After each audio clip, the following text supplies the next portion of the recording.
Boa noite, amigos e amigas internauta. Tudo bem, companheiros e companheiras? Como é que passa?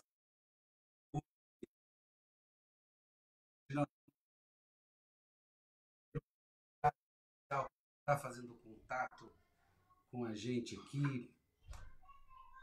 Vamos ver. Boa noite, Marilane. Tudo bem? Bom, vamos lá. Nosso contato. Oi, Mari, tudo bem? Eu não te escuto. Você me escuta? Vai começar aquela coisa de eu te escuto e você não me escuta. Dá isso, vê aí.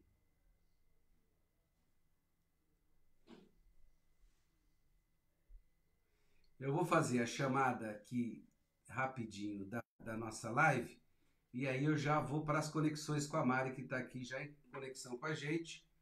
Algum probleminha? Vamos lá, sigam a gente nas redes sociais, lá no Facebook, Sindicato dos Químicos de São Paulo, @ Sindicato dos Químicos SP e @ Hélio Rodrigues Químicos. No Instagram, @QuímicoSP e @Hélio.Rodrigues13. Hoje nós vamos tratar de direito trabalhistas e pandemia. É isso aí.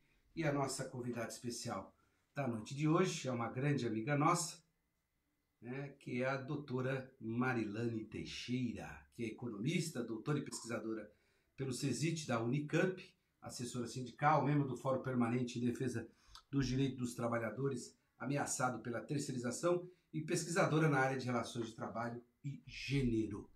Está aqui com a gente já, vamos chamar aqui para a live a Marilane. Deixa eu ver se eu consigo colocá-la e se vai dar tudo certo o nosso oi. Deixa eu pegar aqui. Oi, Mari, você me escuta? Deixa eu pegar aqui. Oi, Mari. Oi? Sim, agora deu uma pequena falhadinha, mas. Ih, agora não te escutei. Agora escutei. Agora sim. Boa noite, Mari, tudo bem? Oi, tudo bom? E aí, recuperou-se? Oh, maravilha! Tenho até uma tatuagem nova. Eu tenho a haste de uma bandeira que eu vou fazer. Agora eu não sei que bandeira vai ser. Mas tá tudo... Mas a quarentena ainda não passou, né? Não passou. Não passou, mas nós vamos nos adaptando dia a dia. Tudo bem com você, Mari? Tudo bem, tudo bem. Acabei de sair de uma live agora com o pessoal do Judiciário. Do Judiciário. E esse pessoal do Judiciário, tá melhorando ou tá cada vez piorando? Estavam contando um pouco como é que tá a vida deles no teletrabalho. Mas é o pessoal do trabalhista, é isso? Não, é o pessoal, é o Judiciário Federal, né? Que aí pega todas as áreas, mas são servidores do Judiciário. Então, eles estão praticamente quase todos em teletrabalho, né? E esse teletrabalho, como é que tá? Porque assim, muita coisa está funcionando virtualmente. Sessão de Isso, congresso, sessão de... isso. O que eles têm falado? É só curiosidade. O que eles têm aí dito desse Não, trabalho? ó, agora, por exemplo, estão reclamando muito, porque aumentou muito o volume de trabalho.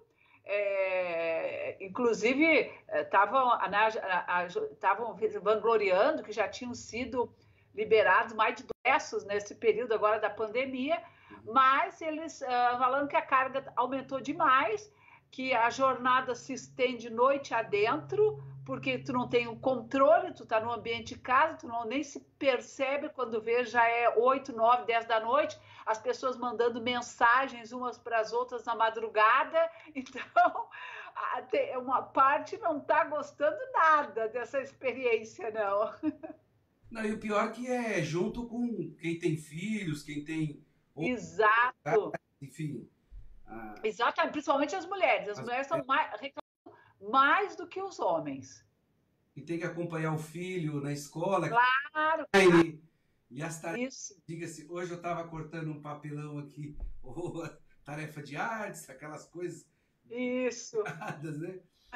Exatamente. Não, e é isso, tu vai perdendo a noção do tempo, né? De como é que tu organiza o que é trabalho, o que não é trabalho. Em casa, cria uma ilusão de que tu tá mais tranquilo, descansado, mas pelo contrário, então elas percebem que estão mais, que assim, do ponto de vista da saúde, a saúde mental piorou muito, né? Então a depressão, sensação de isolamento, falta do ambiente para de sociabilidade mesmo, né? Uhum. Então eu acho que vai ser se isso virar uma tendência, eu não acredito que boa parte das pessoas, ou a maioria, vai se adaptar, não. Não parece que seja isso. É. Ô, Mari, tinha marcado uma live semana passada, infelizmente, devido ao grave acidente Exato. dentro de casa, de uma bicicleta, o que Claro, dentro de casa, né? foi dentro de casa. Percorrendo os cômodos, né? Você foi. Não, pior que foi dentro de casa. Eu sei que você não acredita muito nessas coisas que eu falo, mas existem dois tipos de rolo. O rolo que prende o pneu da bicicleta e um rolo, que são três Ah, rolos, que você sobe em cima dele e se equilibra. tá. É nesse rolo que eu me quebrei todo. Porque Ah, eu uso aquele tipo de sapato que gruda no tá, pedal, ele gruda. E tá. na hora de descolar, eu já tinha percebido que ele já estava meio ruim. Quando eu fui sair, Mari, depois de 50 minutos pedalando, eu fui sair que eu tirei, ele travou. Quando ele Ah, travou, eu segurei a bicicleta por, sei lá, um reflexo idiota que eu tive, eu segurei a bicicleta e fui com tudo pro chão. Só que tinha o negócio dos cachorros, o pote de comida dos cachorros, que era muito pesado, e eu lasquei o ombro em cima. ai, O saldo trágico do negócio, para a gente entrar logo no que interessa, ah, eu fraturei o osso do ombro, húmero, né? Acho que é húmero o nome, isso. e caiu também o braço. Ai, Teve que voltar no ai, lugar. que dor. E Aí a quando dor? voltou no lugar, a dor é uma coisa maravilhosa. Quando voltou no lugar, eu falei, agora eu vou embora. O médico falou, não, agora você vai para uma cirurgia, você vai colocar 3 pinos, porque você fraturou. Mas está super tranquilo, já está muito bem. Fora um Ah, incômodozinho, mas tranquilo. Tem e tipo tu não teve dificuldade nenhuma com o hospital, assim, tava tudo tranquilo. convênio, né? Infelizmente, convênio aqui tava tranquilo. Eles isolaram uma ala do Covid. Sim, Eles estão trabalhando assim. Também no HC eu vi uma reportagem interessante. Eles também isolaram tô fazendo isso, né? e quem é trabalhador daquela área nem entra em contato com o trabalhador da outra área. Claro, E eu só subi para o quarto, eu só fui para fazer a cirurgia depois do teste de Covid. tá. Eles fazem teste de Covid. Bom, pelo menos teve um lado bom nisso, né? Você Isso, descobriu que não tinha posso Covid. ter pegado instantes depois, mas não. Exatamente. Ô, Mari, a gente já tinha conversado sobre o efeito dessa Tá. pandemia com relação ao mundo do trabalho e você já tem alguns dados para poder discutir com a gente. Aham, isso. Vamos a eles ao que interessa, porque acidente doméstico. Ah, e outra coisa, quando eu entrei lá, eu achei que eu ia ser, falar assim, nossa, coitado, né? Aí o pessoal falou assim, não, tá corriqueiramente. Toda semana, todo dia entrou aqui, foi trocar a lâmpada, caiu, quebrou o braço. Todo mundo tem um acidente doméstico, Doméstico também, só menos. claro, imagino. Bom, eu sei pelas marcas nas mãos do fogão, né? A gente não está acostumado a cozinhar todo dia, se queima o tempo inteiro, é impressionante. Se queima, se corta, Porta.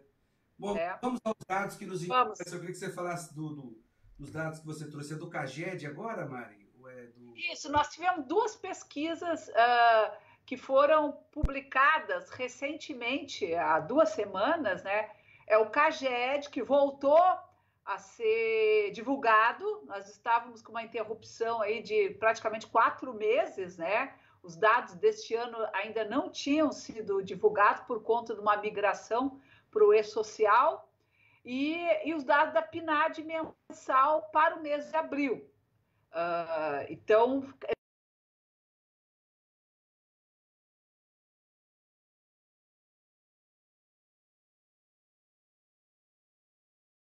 de janeiro até abril, e eles mostram que entre março e abril você teve mais de 1 milhão de pessoas que perderam postos de trabalho.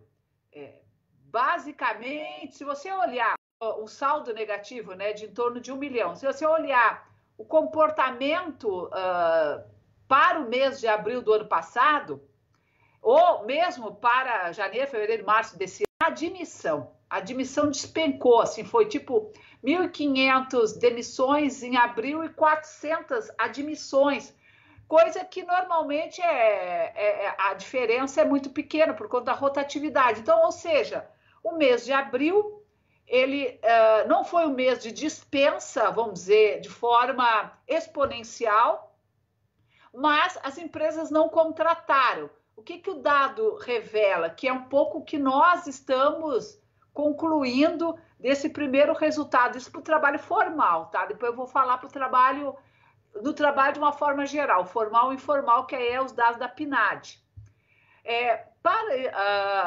Na nossa avaliação, o que ocorreu é que as medidas provisórias 927, 936, 944, elas atuaram no sentido de dar uma certa contenção a aumento do desemprego no mês de abril, porque as empresas, ao invés de suspender, quer dizer, ao invés de demitir, elas utilizaram o recurso de suspensão do contrato por 60 dias, reduziram jornada com redução, ou colocaram no teletrabalho, ou colocaram em férias antecipadas, ou banco de horas. Então, na nossa avaliação, vamos dizer, o pior está por vir, já deve estar, inclusive, acontecendo agora no mês de junho, porque a medida provisória que trata da suspensão da jornada, da redução do salário, as empresas que adotaram a suspensão do contrato, desde o dia 1º de junho para cá, venceu já os 60 dias. Então, o que está acontecendo? Se a empresa não voltou à sua atividade econômica, não voltou a produzir, ela provavelmente começou a demitir. O trabalhador voltou e ela dispensou. Mesmo que a medida preveja que haja uma garantia de emprego por 60 dias. Só que, assim, a punição para a empresa que demitir agora é pagar o correspondente a 50% do que o trabalhador teria direito se ele permanecesse por mais 60 dias no trabalho. Então, para a empresa, muitas vezes, a dispensa é um mal menor do que ter que manter ele por mais 60 dias e ter que pagar, e depois ainda dispensar e ter que pagar todos os seus direitos, né?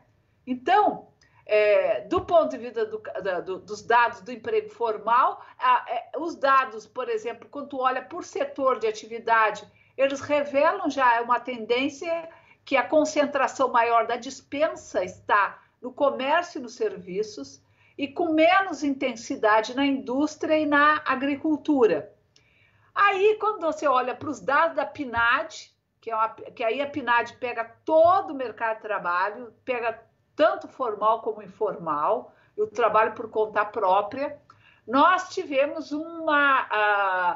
digamos que no período entre fevereiro, março e abril, uma queda bem significativa.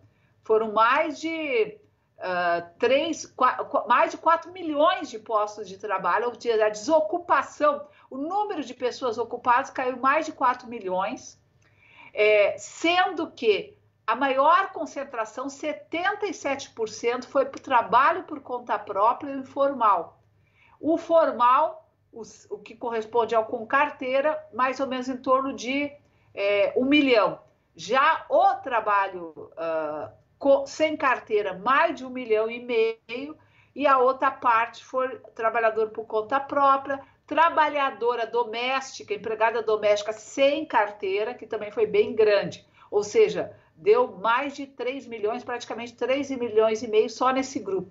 E o dado interessante é que, no caso, quando você olha a taxa de desemprego medida pela PNAD, não teve alteração em relação ao período anterior. Aí, bom, e para onde foram parar esses mais de 4 milhões de pessoas? Foram para a população fora da força de trabalho, ou seja, a população que era em torno de 65 milhões, hoje está em 70 milhões. O que isso significa? Significa o seguinte, quando o pesquisador pesquisou a pessoa, né, porque ele telefonou, porque desde final de março, o IBGE adotou para as pesquisas domiciliares o contato remoto, por telefone, né, por conta do isolamento domiciliar.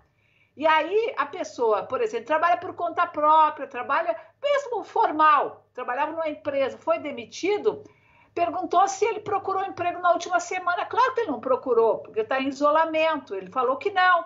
Então ela já é imediatamente classificada como inativa, então ela vai para fora da força de trabalho.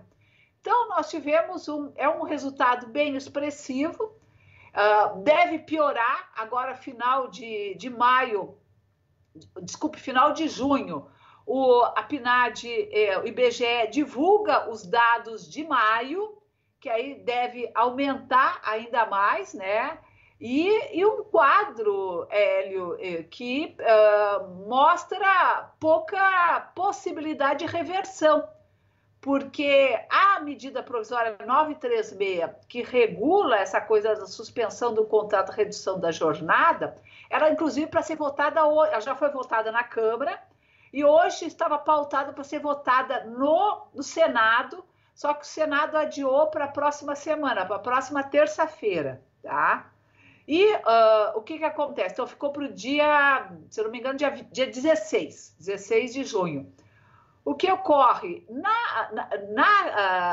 No que foi votado na Câmara, a medida provisória ela não foi prorrogada. Ela só pode ser prorrogada por ato do Executivo. Então, aqueles trabalhadores que voltaram da suspensão do contrato de 60 dias ou da redução da jornada e redução do salário, como podia fazer até 90 dias, mas muitas empresas adotaram 30, outras 60. Aqueles que estão voltando agora, no caso da suspensão do contrato, não pode renovar a suspensão. Então, ou ele tem que ser incorporado novamente à empresa, ou ele vai ser demitido pela empresa. E tudo que os dados estão mostrando é que ele provavelmente está sendo demitido. Os dados de seguro-desemprego também para o mês de maio, eles se elevaram bastante em relação ao período anterior. Por exemplo, na comparação com maio do ano passado, foram praticamente 1 milhão de pedidos de seguro-desemprego, sendo que deste total, vou te falar o dado, 960 mil pediram auxílio-desemprego agora em maio. Destes, houve um aumento de 53% em relação a maio do ano passado e de 29% em relação a abril desse ano, que tinha sido de 748 mil. Olha só, o pedido de desemprego 1 milhão, considerando que o grosso do desemprego deve chegar agora para as pessoas no mês de junho, né? Então, nós estamos num quadro bem difícil, porque o que está acontecendo, Hélio? As principais cidades onde o pico da pandemia ainda não chegou, que é o caso de São Paulo, por exemplo, o governo estadual e municipal já anunciou medidas de flexibilização que começaram a ser implementadas hoje. Então, isso, vamos dizer, isso potencializa um quadro de crescimento da contaminação altíssimo. Escutando um epidemiologista e um profissional da área de neurociências hoje à tarde, ele nos dizia que esse quadro vai levar a que o Brasil tenha, pelo menos até o final do ano, em torno de 200 mil mortes. Nós estamos hoje em 30 e poucas mil, E ele, inclusive, avalia que é um equívoco enorme essas medidas que foram adotadas. Elas geram uma confusão muito grande na sociedade, nas pessoas, porque em São Paulo o quadro deveria ser, inclusive, de radicalizar o isolamento social e não de flexibilizar, o que mostra que provavelmente deve ter uma pressão muito grande dos setores econômicos, né, para que as atividades retornem. Hoje já estava sendo divulgado que lá na 25 de março, por exemplo, deveria ser reaberta às 11 horas da manhã, e de manhã cedo você já tinha filas enormes de pessoas, inclusive algumas nem usando máscara. Um outro relato também no Rio de Janeiro, ônibus hoje cheio, parecendo lata de sardinha, e as pessoas sem usar máscara. Então você imagina o grau de contaminação em que essas pessoas estão expostas nesse próximo período, né? Então, e tem muito a ver com, eu acredito, esse retorno das pessoas que ficaram sob suspensão dos contratos. Só para ter um dado, mais de 10 milhões de pessoas foram beneficiadas por essa medida provisória 936, sendo que mais de 56% é pela suspensão do contrato, ou seja, mais de 5 milhões de pessoas tiveram seus contratos suspensos entre abril e maio. Então, ou significa que elas estão voltando, entre a semana passada e essa semana, elas estão voltando a trabalhar. Aquelas que não foram dispensadas, demitidas, estão voltando para o trabalho. Então, ou seja, tudo isso caminha para um quadro de muito caos no próximo período, né? E muito preocupante, Hélio. Ô Mari, uma pergunta aí que a gente tem feito os companheiros é que mesmo com o retorno da atividade impulsionada por alguns setores da cadeia produtiva, não vai ter o mesmo efeito. Por exemplo, na indústria automobilística, que é uma cadeia produtiva muito grande. Tem algum pessoal levantando a discussão com o efeito da contaminação dos trabalhadores na construção civil. Porque a construção civil não parou em momento algum, né? E não tem cuidado, e tem muita gente contaminada lá. Era um dado importante uma hora ver dos trabalhadores aí do serviço da construção civil que foram contaminados.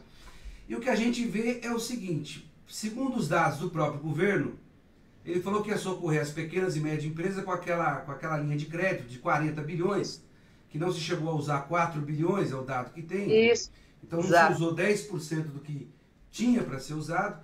Isso vai refletir agora, nessa questão de que quando nós começamos a conversar lá atrás, quando a maioria, como você falou, 50% é suspensão do contrato de trabalho. Isso. Ou seja, você fez um acordo para as pessoas ficarem em casa. Isso. E agora elas retornam a esse trabalho. Isso. Que deve ter um aumento de demissão muito grande em junho e julho. Então, que vai ter reflexo em agosto, é isso, Mari?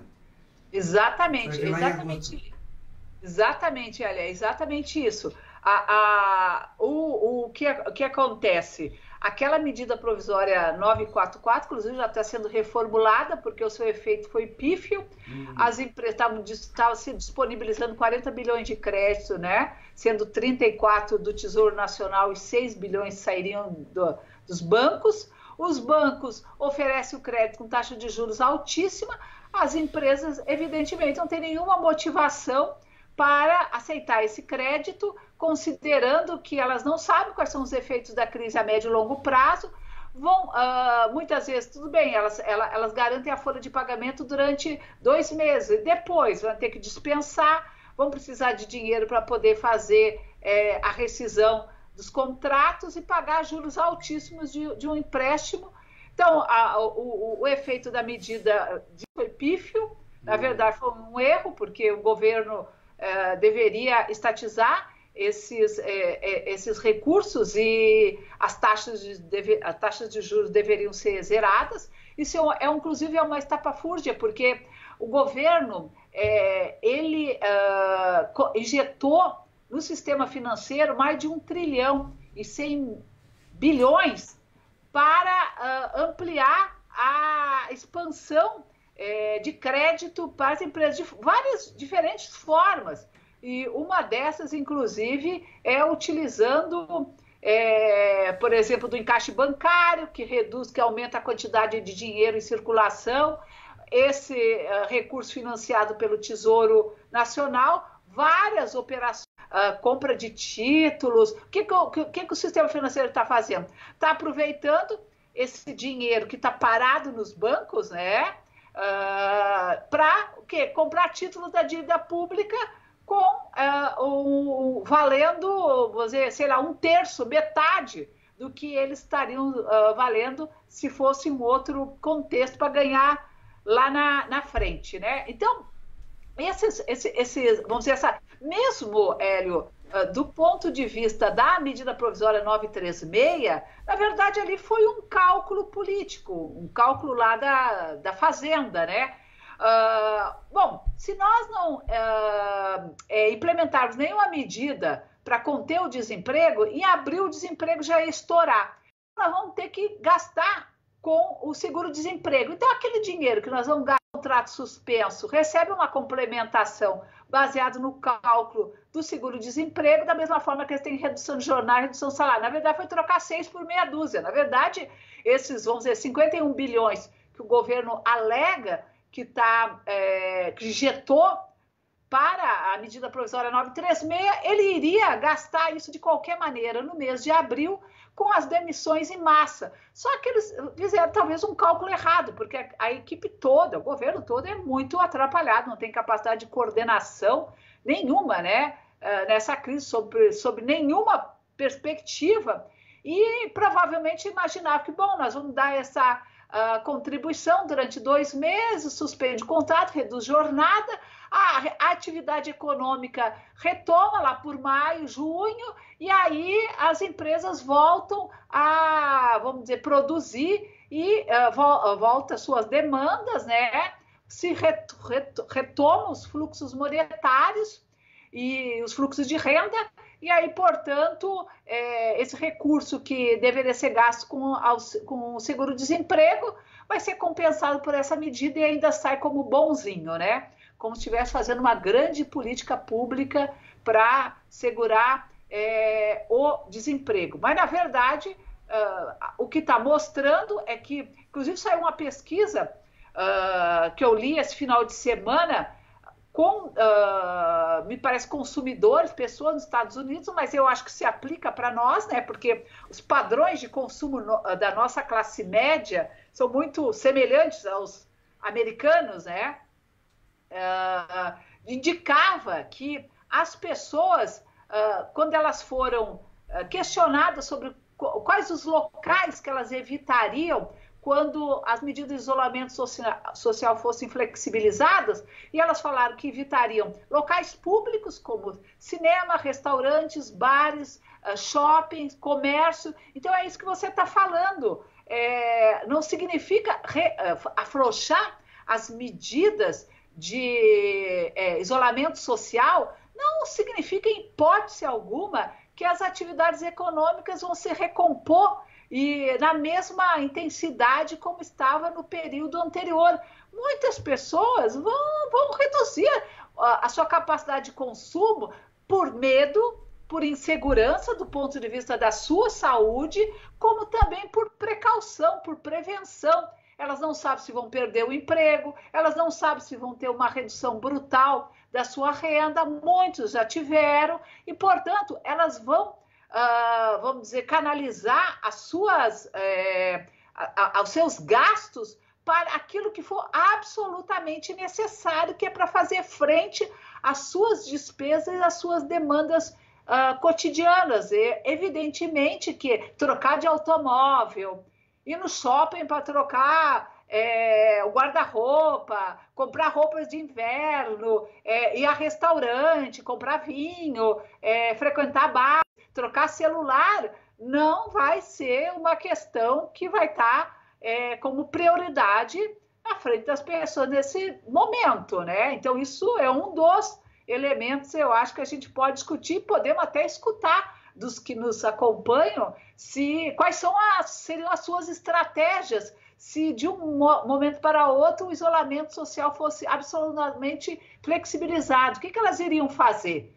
Não precisa ir muito longe, né? Só com as próprias pessoas que nós estamos dialogando aqui, a gente já vai ter uma boa sinalização das medidas de contenção que as pessoas provavelmente vão adotar ainda por um longo tempo, porque os mais pessimistas dizem que nós não vamos sair dessa crise tão cedo, e os mais otimistas dizem que o ano de 2000 está completamente comprometido já, né?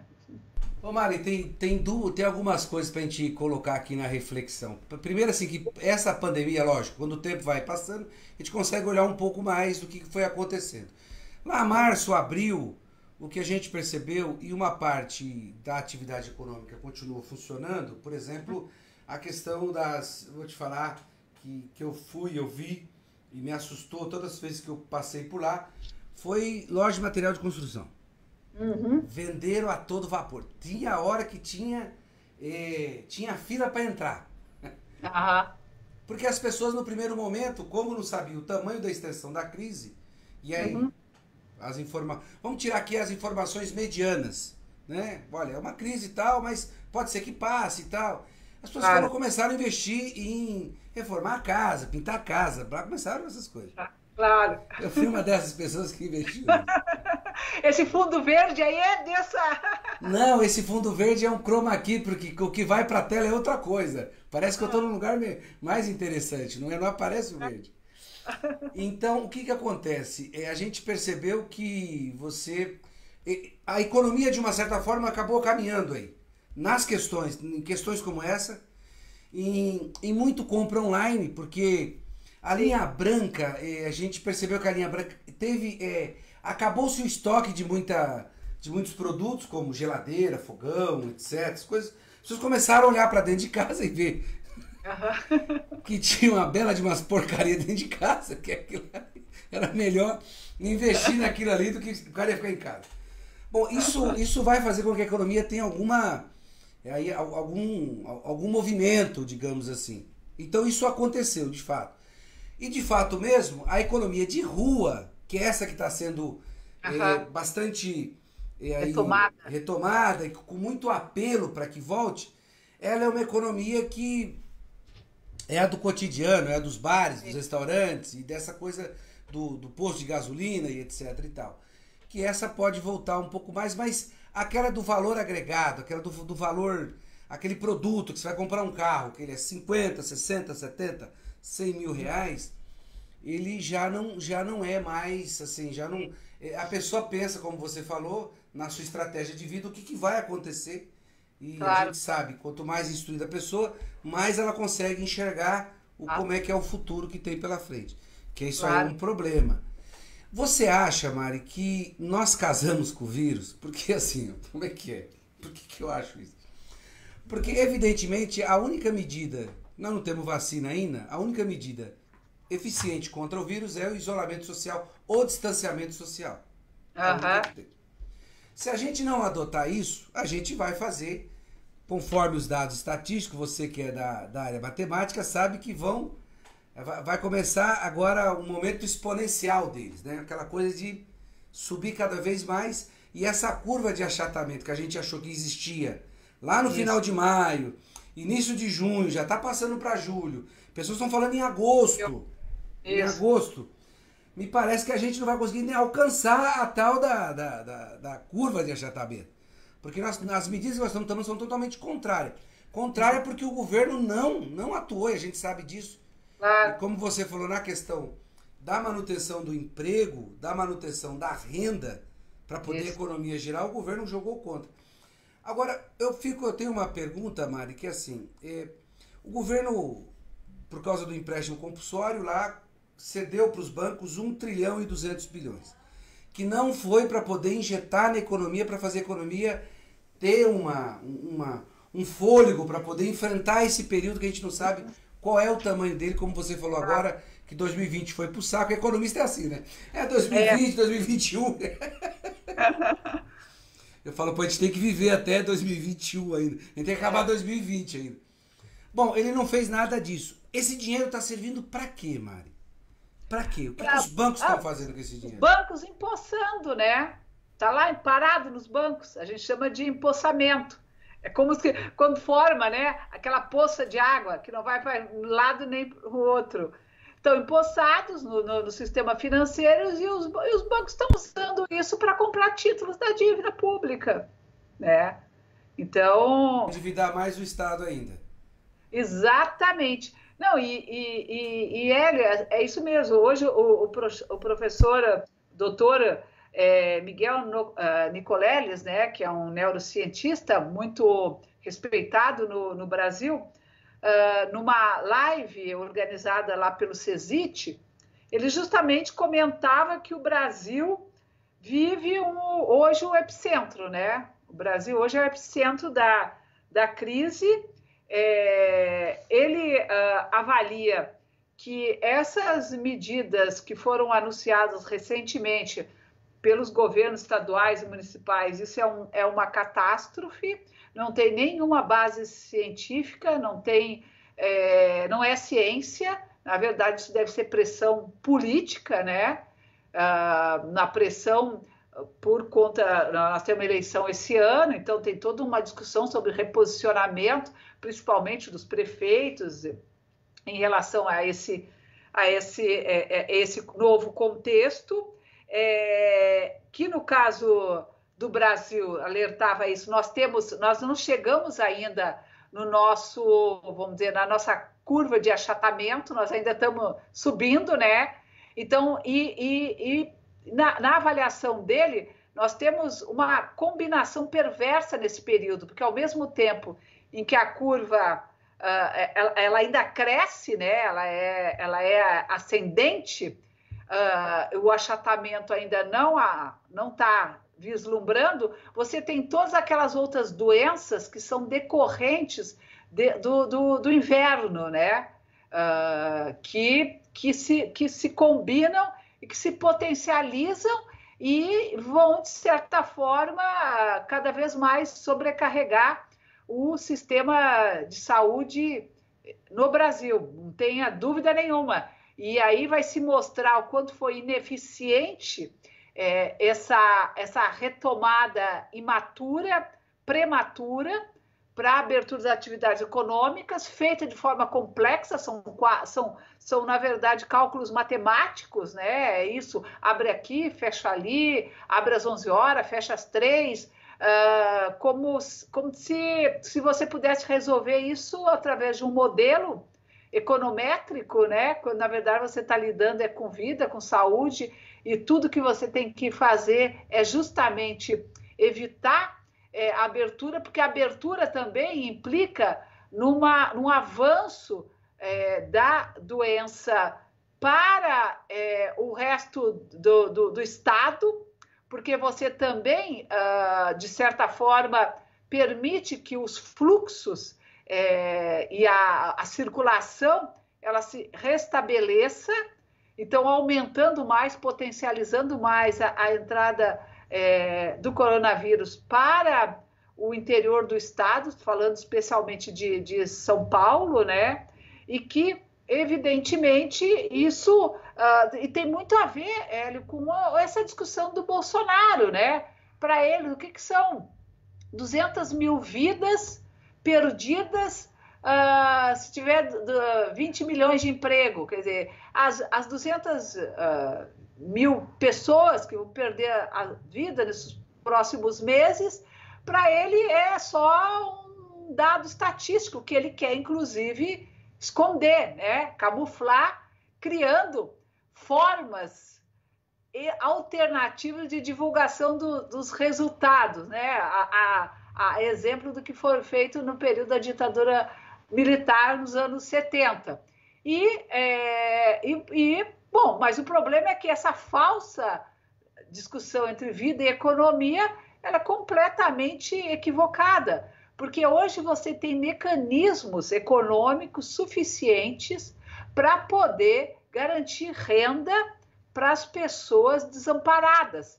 Então, nós temos instrumentos de política monetária e política fiscal. Isso tem sido, inclusive, até pelos próprios economistas mais, vamos dizer, do campo ortodoxo, da economia liberal, ou aqueles que defendiam sempre a austeridade fiscal, né? O equilíbrio como a melhor forma do Brasil retomar o desenvolvimento, praticamente não tem nenhum deles que foram ministro do próprio Fernando Henrique Cardoso, alguns inclusive foram ministros do próprio Lula, né? E do Temer, que não concorde que hoje é fundamental ampliar gasto público. Mas se o governo não quer ampliar o gasto público, que ele pode fazer e tem margem para isso, né? Ele pode fazer emissão de moeda, que é uma coisa que nós já conversamos, pode expandir a base monetária, não é inflacionária e, portanto, não vai provocar fuga de capitais no país de maneira alguma.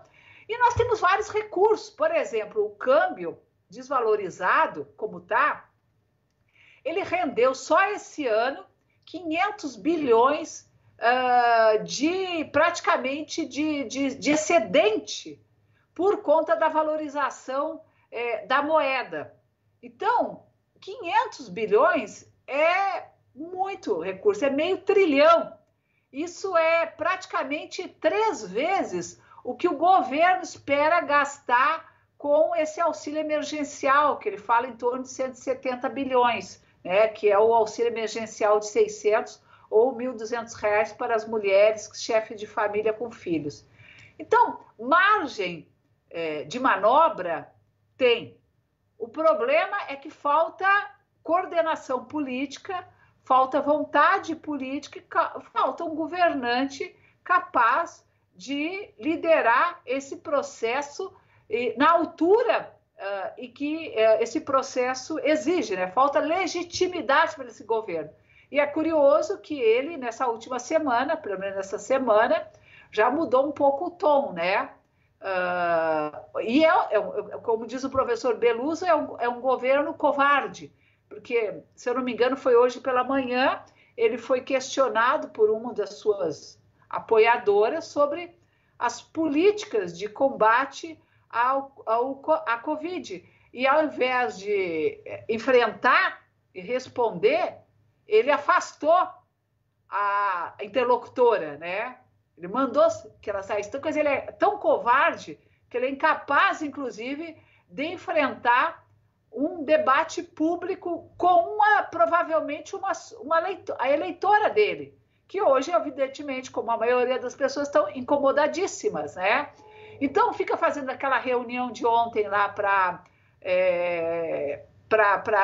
fantasia, né? Porque aquilo era uma encenação, cada ministro falando das suas nesse período, e como eles estão empenhados em fazer o combate à Covid. Bom, e aí o que explica? Por que as mortes estão aumentando dessa forma exponencial como estão e como os casos crescem de maneira assustadora em todo o Brasil, né? Então, medidas possíveis a gente tem, agora não é com esse governo. E aí nós temos um impasse muito grande. Ou a gente tira esse governo, ou provavelmente nós vamos naufragar numa crise política, econômica, social sem precedentes. Você chegou num ponto aí nerválgico agora, né? De que exatamente. Não adianta só discutir o que o governo tem proposto, colocar quais são as medidas que seriam necessárias pelo processo, sendo que a gente tem que emperrar tudo isso. Esse governo não vai tomar medidas que possam atenuar, diminuir o sofrimento da população durante a pandemia e não está preocupado com nenhum tipo de desdobramento para o futuro. Claro. É bastante assustador porque o mundo inteiro está se articulando com isso, né? Todos os governos têm pensado, e o que a gente vai ver ao longo, você como pesquisadora, com certeza vai se deparar com cada vez mais dados de qual foi a ação de cada governo nesse processo da pandemia. Exato. E nós vamos ter cada vez mais informações muito interessantes para poder ficar se lamentando pela opção de ter colocado na presidência da República um governo como esse, sem direito, sem nenhuma compromisso com o país, né? Não é só com a classe trabalhadora, com o desenvolvimento, é com o país, né? O cara não tem... E eles são antidesenvolvimentistas, né? Isso aí o Guedes já tem falado em alto e bom som, né? Bom, a Camila Rodrigues está aqui com a gente, a Fernanda da Silva, a Vanessa, o Carlos Ivan, a Bruna, a Lenilda, a Assunção, a Valquíria, a Viviane, o Paulo Ferraz, a Rosane Tierno, a Luciana Duda, a Edith, a Adriana Xavier, a Adriana Pereira, a Lídia, a Jordana, deixa eu ver aqui a Rosana Lucena, o Ítalo Cardoso. O Ítalo Cardoso tá de volta aqui, rapaz. Fazia tempo que o Ítalo não aparecia aqui. O Luiz Tavares também tá aqui com a gente, o Fernando Porto. O Henrique diz o seguinte, que o dinheiro empossado dos bancos, o Banco Central paga juros. Portanto, os bancos não emprestam para não correr o risco. A Ariana aqui manda um abraço para você, Ariana Lopes.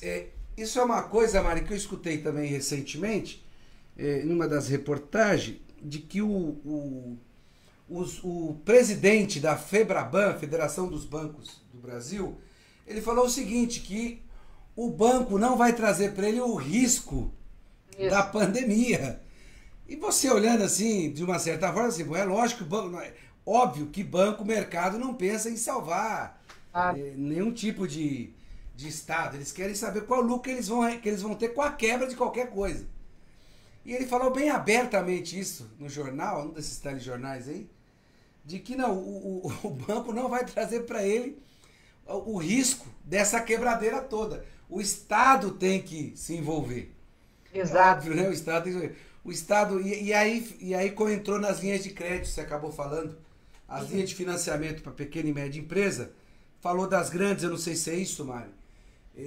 As grandes empresas, elas têm já uma rotina já no seu negócio de sempre estar com pré-créditos aprovados constantemente. Para qualquer coisa elas conseguem. Então assim, do dinheiro que foi usado pelas grandes, já eram créditos que elas já tinham pré-aprovados. Uhum. E assim, os momentos serviriam para poder usar nesse momento aqui. Não foi uma ação do governo, o que ele quis dizer. Sim. Que já tinha uma rearticulação. Claro, Diante de tudo isso, Mari, e o que você colocou a coisa que também que é o fim do governo Bolsonaro. Parece que essa é a encruzilhada que nós chegamos. Ou esse governo sai, ou ele vai levar o Brasil até 2022 a um local, a uma condição que vai afetar demais a classe trabalhadora. Sim. Eu queria saber o que você, nessa encruzilhada, o que você acha do ponto de vista econômico. É isso. Você vai trazer cada vez mais aqui dados que vão demonstrar cada vez mais ainda de que as ações do governo foram ações que não vão dar em nada do ponto de vista do emprego, do ponto de vista da economia, do ponto de vista de manter as empresas. Pelo contrário, as ações deles são... Isso eu sei que você vai trazer e vai pesquisar, faz parte do seu cotidiano, né? E é da sua inspiração pesquisar. Agora, qual tem que bater no fora Bolsonaro mesmo? Fora Bolsonaro e seu governo. Não adianta o Bolsonaro sair e continuar o Guedes, continuar o Mourão, quer dizer. Fora a chapa, né? Bolsonaro e o seu vice, porque também não nos adianta, né? Afastar o Bolsonaro e ter o Mourão à frente, né? E aí, claro, tem vários caminhos, né? Tem um caminho pelo STF, enfim, todas essas denúncias que envolvem as fake news, né? Que está andando. Tem no Tribunal, no STE, no Tribunal Superior Eleitoral. Tem os caminhos do próprio Congresso, né, com os pedidos de impeachment que já estão lá, que também não é um caminho fácil, porque vocês viram que hoje, no estado do Rio de Janeiro, foi acolhido o pedido de impeachment do governador do estado por 96-0, né? Então, ou seja, quando você olha o quadro do Rio de Janeiro, um quadro assim, de 96-0, ou seja, todos os deputados estaduais acolheram o pedido de impeachment do governador do estado, provavelmente o impeachment do governador do estado do Rio de Janeiro vai andar muito mais, vai ter muito mais celeridade. Com o governo federal, nós temos aí um desafio, porque ele no último período, ele se sabe até quando, né, isso está de fato consolidado na prática, mas ele formou, né, um campo aí que é o Centrão, que, embora não lhe dê maioria no Congresso, mas garante uma certa folga, principalmente em relação ao tema do impedimento, né? Então, é claro que é uma base muito fisiologista, é uma base muito que não tem segurança nenhuma. Imagina um perfil desses congressistas, né? E que, portanto, podem, evidentemente, no momento em que o Bolsonaro vai perdendo credibilidade popular e vai diminuindo a sua aceitação junto à população, podem debandar para o outro lado. Mas a gente sabe que, historicamente, no Brasil, é muito difícil que você afaste um presidente, por exemplo, por via do impeachment no Congresso, com o nível de popularidade que ele ainda tem, que é muito alto, né? Entre 30% e 33%, entre bom e ótimo. Embora os outros 70% acham ele ruim, péssimo e irregular. Virou a bandeira, né? Nós somos 70%, ou 70% é maior do que 30%, sem dúvida nenhuma, não precisa ser matemático, nem estatístico, nem economista para saber disso, né? Agora, a gente precisava dizer isso para o Congresso, né? Para esses deputados que ainda estão, digamos que, amarrados numa articulação de apoio ao Bolsonaro. E, historicamente, no Brasil, quando você olha os afastamentos de outros presidentas e presidentas, foi quando estava com nível entre bom e ótimo, abaixo de 10%, né? Em que medida esse desgaste ele cresce junto à sociedade? Isso é um debate que a gente precisa fazer. Acho que as manifestações do final de semana pró-Bolsonaro, elas deram um pouco o tom, porque elas foram muito esvaziadas, enquanto que as manifestações pró-democracia foram muito importantes e muito vitoriosas, embora uma boa parte, evidentemente, não saiu às ruas por conta do debate de isolamento social. E isso, de certa forma, mas isso, digamos que não chegou a comprometer a qualidade e a importância que essas manifestações tiveram nesse final de semana. Elas precisam ganhar. Num contexto de isolamento social, a melhor forma da gente expressar o nosso descontentamento com esse governo, sem dúvida nenhuma, é ir às ruas, só que as ruas hoje não é a nossa melhor opção, infelizmente. Então, nós temos um processo aí de acumular força mesmo, né? Que é muito importante para esse enfrentamento, que ele precisa ser feito. Talvez não a curto prazo, mas a médio e longo prazo. Da mesma maneira que, do outro lado, a gente precisa avaliar em que medida essas medidas que a gente considera insuficientes, tímidas, limitadas, como elas chegam na população mais vulnerável e mais pobre.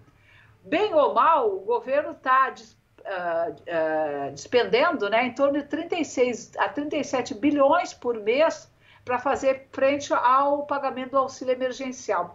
O auxílio emergencial, foram 107 milhões de pessoas que pediram o auxílio emergencial. 59 bilhões tiveram benefício aprovado. 42 bilhões de pessoas foram consideradas inelegíveis, tá? Muitas estão entrando com pedido novamente. Inclusive, agora, ele desembolsou já, para esse mês de abril, maio, parte de junho, em torno de 76 bilhões. Quer dizer, em torno de 36, 37 bilhões por mês para o auxílio. E ele pretende, estima em torno de 152 bilhões para isso. Então, boa parte desse recurso, 30 bilhões, por exemplo, foi para para o pessoal que recebia Bolsa Família. 95% das pessoas que recebiam Bolsa Família, elas trocaram nesses 2 meses, 3 meses, o auxílio Bolsa Família pelo auxílio emergencial, porque ele é maior. 14 bilhões foi por cadastro único e mais 30 bilhões foi para os informais, que dá em torno de 56 bilhões. Então, claro, tem um contingente enorme de pessoas que ainda não receberam. Hoje eu fiquei sabendo, por exemplo, que as mulheres com filhos que têm que cadastrar o CPF do filho, a maioria não tem nem registro. Tem 5 milhões de crianças no Brasil hoje que não tem o registro de nascimento. Imagina se vai ter CPF. Para poder ter CPF tem que ter registro de nascimento. Então, uma boa parte das mulheres, inclusive, sequer tiveram acesso a esse benefício. Mas tem quem olhe nesse programa, não é nem um programa, né? Esse pacote que eles querem transformar numa política permanente, substituir, inclusive, o Bolsa Família por uma renda mínima família mais permanente, inclusive, segundo o Guedes, incorporaria também os informais, não só aqueles que estão abaixo da linha de pobreza. O quanto isso chega nessa parcela da sociedade, como essa população entende e interpreta esse recurso.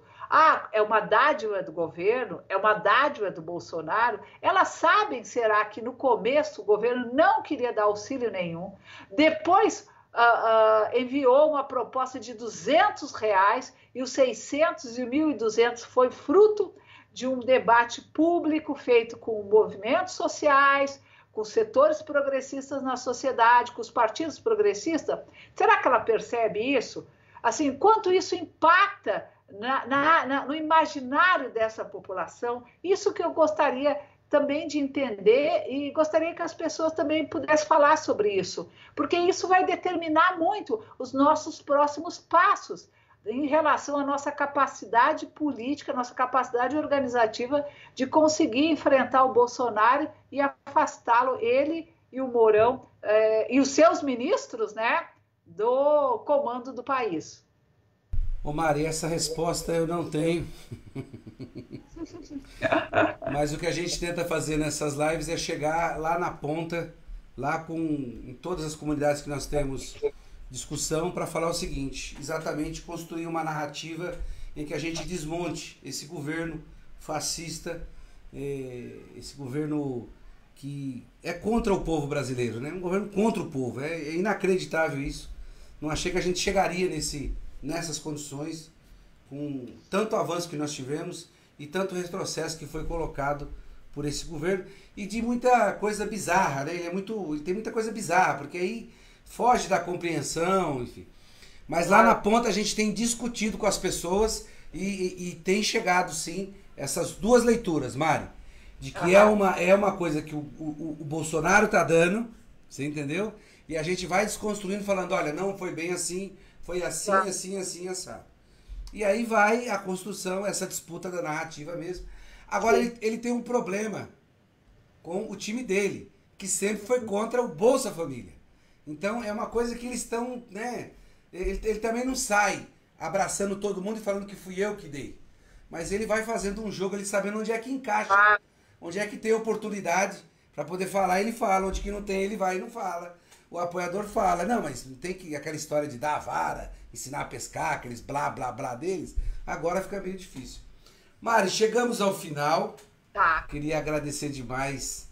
Passa rápido, né? Passa rápido, é 20 horas já. Você saiu de uma live, entrou na nossa, eu tô na nossa e vou sair para entrar numa outra. Com o pessoal da CUT lá também. Muito obrigado aí por você trazer esses dados.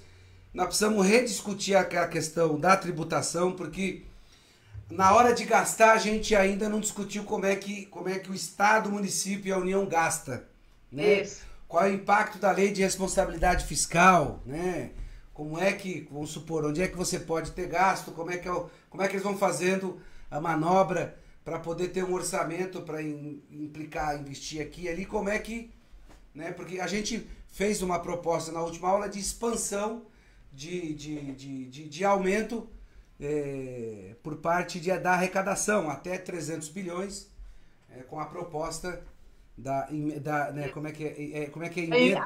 Uma emenda global substitutiva. Emenda global substitutiva, a PEC 45. Isso aí eu gravei, esse negócio todo pomposo eu não aguento não, mas deu para chegar até aí. Então é isso, Mário, para a gente poder desenhar, porque a lógica está no orçamento. É o orçamento da cidade, dos estados e da União, em que o cara sabe para onde vai o dinheiro. E é o que a gente tem pouco acesso e pouca discussão. Mas eu queria que você fizesse as considerações finais e muito obrigado mais uma vez por você atender os nossos internautas. Não, eu que quero agradecer.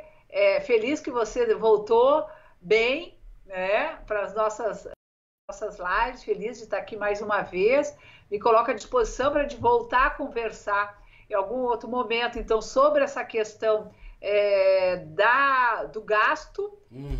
Eu acho que essa discussão central, sem dúvida nenhuma, é isso que está hoje na ordem do dia. Então, podemos voltar a nos agendar daqui mais algumas semanas. Você pode continuar contando comigo sempre feliz de poder estar aqui com vocês. E obrigado mais uma vez, Hélio, por convidar. E cuide-se, viu? Desta vez, assim, sem bicicletas, né? Tem que fazer caminhadas, só caminhadas, né? Temos que nos cuidar, porque esse é um momento muito... As pessoas precisam ter muita atenção, porque hoje, inclusive, é isso. Até você chegar ao sistema de saúde, você está sobrecarregando o sistema também, né? De alguma maneira, quando vai por eventos domésticos, e também está se expondo, né? Então a gente tem que evitar de todas as maneiras, nem sempre dá. E é óbvio que ninguém opta por isso, né? Mas a gente precisa, de fato, tomar muito cuidado com a nossa saúde física. Obrigado, Mari. Abraço a todos e a todas. Abraço, tchau. Mais uma vez estivemos falando aqui com a nossa amiga, doutora Marilane Teixeira, que nos trouxe dados e estudos recentes sobre o CAGED e da PNAD. Ambos apontam que entre março e abril mais de 1 milhão de pessoas perderam um posto de trabalho. Um problema grave nas mãos de um governo completamente incapaz de gerir essa crise. Além disso, a flexibilização das medidas de isolamento social potencializa forte crescimento no quadro de contaminação e gera confusão na sociedade. Crise sanitária, econômica e política com pouca possibilidade de reversão no curto prazo. O que precisamos? Medidas urgentes de socorro à população vulnerável, investimentos emergenciais em saúde e radicalização no isolamento social. Esse é o caminho. Boa noite. Fiquem com Deus, estamos juntos e fora Bolsonaro. Até mais, companheirada.